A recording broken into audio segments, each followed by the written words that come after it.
నమస్తే. ఆంధ్రప్రభకి స్వాగతం. నేను మీ సంతోషి.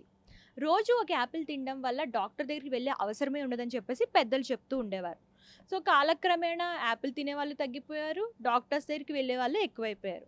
సో, మన డైలీ లైఫ్‌లో కొన్ని సూపర్ ఫుడ్స్ అయితే ఉన్నాయండి. ఆ ఫుడ్స్ తినడం వల్ల ఆరోగ్యానికి చాలా మంచి ఫలితాలైతే వస్తాయని చెప్పేసి నిపుణులైతే అంటున్నారు. ఆ సూపర్ ఫుడ్స్ ఏంటో, దానివల్ల వచ్చే లాభాలేంటో ఇప్పుడు తెలుసుకుందాం. సో, ఫస్ట్ వచ్చేసరికి యావకాడో. ఈ యావకాడో మార్కెట్‌లో కొంచెం ప్రైస్ అయితే ఎక్కువే ఉంటుంది. కానీ ఈ యావకాడో తినడం వల్ల మంచి ఫలితాలైతే వస్తున్నాయి. సో, ముఖ్యంగా యావకాడో తినడం వల్ల జీర్ణక్రియ మెరుగుపడుతుంది. అలాగే దీంతో పాటు ఎముకల్లో బలం వస్తుంది. యావకాడో తినడం వల్ల మంచి ఫలితాలైతే ఉన్నాయి. అండ్ ఇంకా హెల్త్‌కి సంబంధించి బోలెడన్ని బెనిఫిట్స్ అయితే ఉన్నాయి. So, ఇంకోటొచ్చేసరికి carrot. క్యారెట్ మనకి చాలా మంచి ఫలితాలనైతే ఇస్తుందండి. క్యారెట్ తినడం వల్ల క్యాన్సర్ కారక కణాలను ఎదుర్కొనే శక్తి అయితే వస్తుంది. అంటే ముఖ్యంగా రొమ్ము క్యాన్సర్ కానివ్వండి, ఊపిరితిత్తుల క్యాన్సర్ కానివ్వండి, ఈ క్యాన్సర్‌ని నివారించొచ్చు ఈ క్యారెట్ తినడం వల్ల. అలాగే ఇంకా ఈ క్యారెట్ తినడం వల్ల చాలా మంచి ఆరోగ్య ఫలితాలైతే ఉన్నాయి. అండ్ ఇంకోటి కొబ్బరి.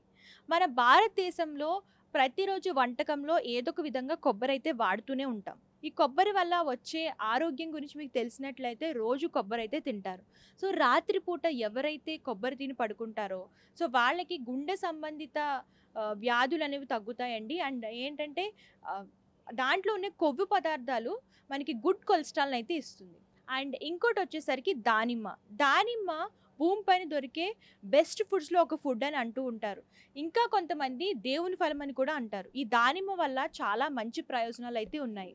సో, బ్లడ్ ఎవరికైతే తక్కువ ఉంటుందో వాళ్ళకి బ్లడ్ అనేది ఇంప్రూవ్ చేస్తుంది. అలాగే ఇమ్యూనిటీ కూడా పెంచుతుంది. అండ్ డైలీ మనం దానిమ్మ జ్యూస్ తాగడం వల్ల చాలా మంచి ఫలితాలైతే ఉన్నాయి.